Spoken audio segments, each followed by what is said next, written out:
class is in session. This is the Draft Seminar Rookie Profiles Series. I am your host, Matt Hicks, the FF Educator, joined as always by John Laub, the Gridiron Scholar.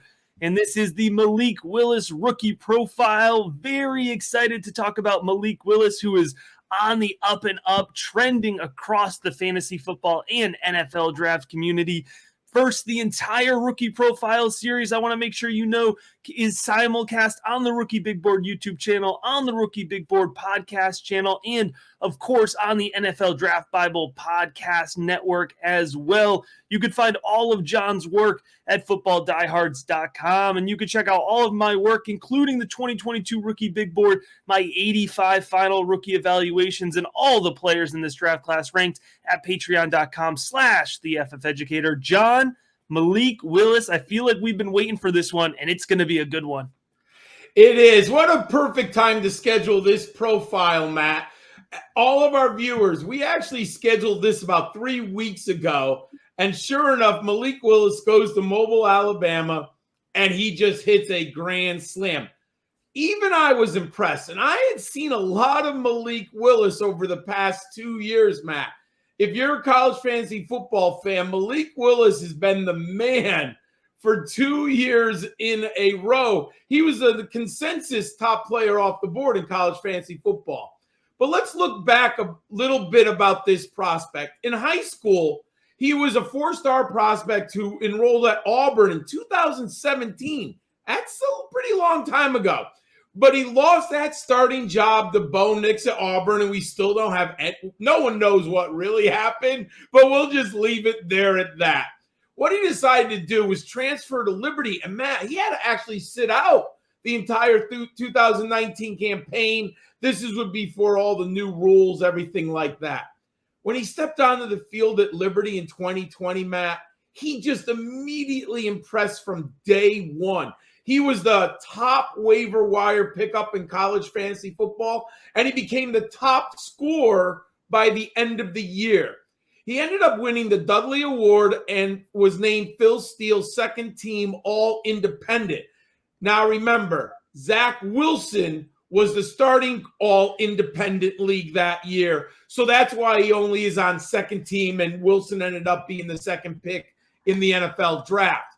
Last year, his statistics might not have been as healthy as the year before, but Liberty wasn't as good of a football team, but he still produced very well, and he was named semi-finalist for the Davey O'Brien Award and Bobby Bowden Trophy winner.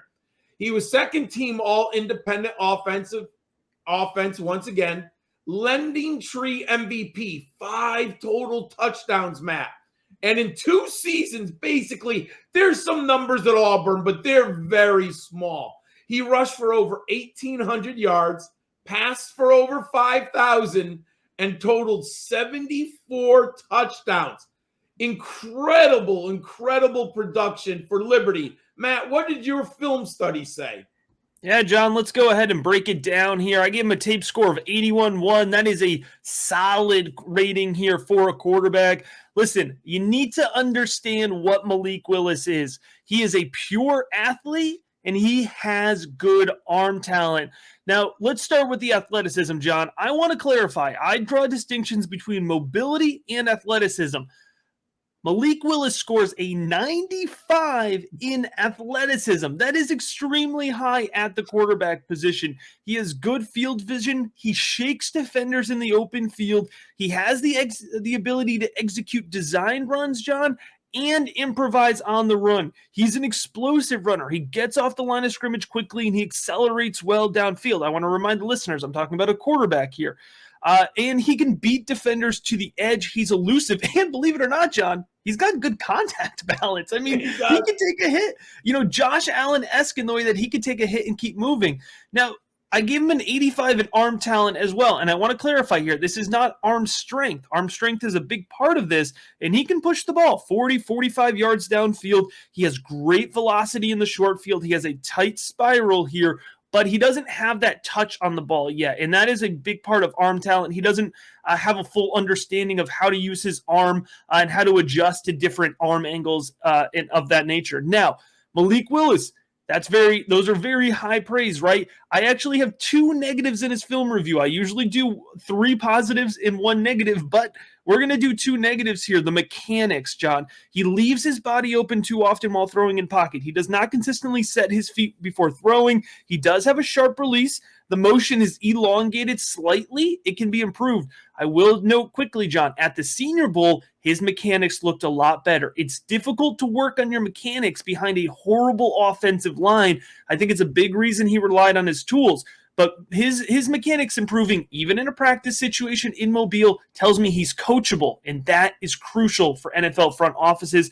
In the accuracy, John, as well, I gave him a lower score, a 78 for mechanics and accuracy. He maintains his accuracy while throwing on the run, but he struggles to find that touch on the ball. Like I mentioned earlier, he struggles to consistently place balls, especially outside of the numbers here. And when it gets into the deep part of the field, although he has that arm strength, he tends to lose a little bit of that accuracy. So there's some really good, and then there's some real points of development that need to happen in Malik Willis's tape review. But John, throw it back to you here to talk about the numbers.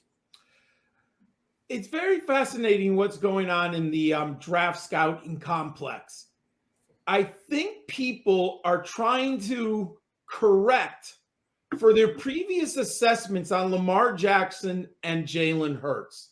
Remember, Matt, I was very bullish on Jalen Hurts. And we just saw him lead the team, the Eagles, to the playoffs. And then Lamar Jackson, he was, I believe, the 5th quarterback off the board that year, and he's been league MVP. So people look at Malik Jackson and they go, oh, whoa, there's no question he's the next, Jalen Hurts, Lamar Jackson. I want to put the brakes down just a little bit. I agree with you, Matt. And I've spent more time on this prospect than any other quarterback in the last month, because you nailed it in your tape evaluation. There's so much wow. Sometimes you're just like, what's going on here? So first I want to start with the incredibly good. I added rushing equity this year. You can see it on the screen, everyone. Only 2 players in my 8 years have beat the rushing equity of Malik Willis this year, and is 37%. And Matt, we know who they are: Jalen Hurts and Lamar Jackson. So immediately the comparisons are there when you watch the film, but the numbers also tell the story that he's an elite company as far as a rusher. So I love that.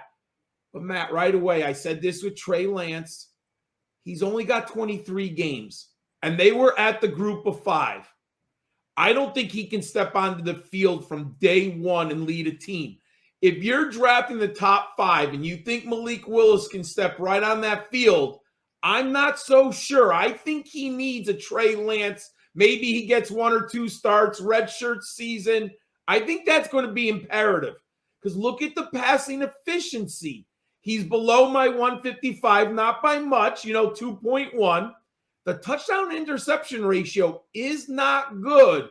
And look at those numbers for Jackson and Hurts. They were much better, both players. Completion percentage, both Hurts and Jackson were better also. So that concerns me. Now, I do give him credit, Matt. Look at that yards per attempt, 8.6. He does chuck the ball down the field. There's no question, in my opinion, about the arm strength. He's only hits 2 of my 6 benchmarks. I have moved him up to a first-round grade. The NFL loves him. And I moved him up not on production, but on ceiling, Matt. He's a first-round ceiling type of draft pick. You just have to be comfortable waiting. So what else are you going to tell us from a fantasy standpoint, Matt? Yeah, absolutely, John. I think you nailed it pretty well. NFL draft, I have him projected in day 1 mid territory. For me, that's picks 10 to 20. And we are recording this particular episode, John, in February. When it comes time to listen to this back in April, we could seem way too low on him, all right? So Malik Willis absolutely has the opportunity to be QB1 off the board when all is said and done. In my fantasy football tier, I plug him into weekly starter. For the quarterback position, in a super flex league, that means he's going to fall in that quarterback 12 to 24 range over the course of his career if you average it out over the first 3 years. I think he is going to be a solid quarterback that you can plug into your lineups for fantasy football here over the next few years. Now, of course, we're talking there's ceiling and then there's floor, right? But I do project him to be in that weekly starter territory. In terms of fantasy football ADP, based on what I'm seeing right now, I'm putting a mid-first round rookie draft projection on him, 104 to 106. And John, that is me projecting forward, because right now Malik Willis is in the back end of the first round, early end of the second round of even super flex mock drafts, and I don't believe that's going to be the case. I think by the end of things here, when it's time to draft in May, Malik Willis is going to be a mid-first round pick. I'm going to have mid-level exposure to him, John. I'm in on Willis. When it comes to fantasy football, you buy into the ceiling, and that's why I'm willing to go in on Malik Willis. I don't think I'll have the highest exposure on him, but I'm certainly not going to leave rookie draft season and not have him on any of my rosters. And John, you're going to want to make sure, along with all of our listeners, that you check out all of the rookie profile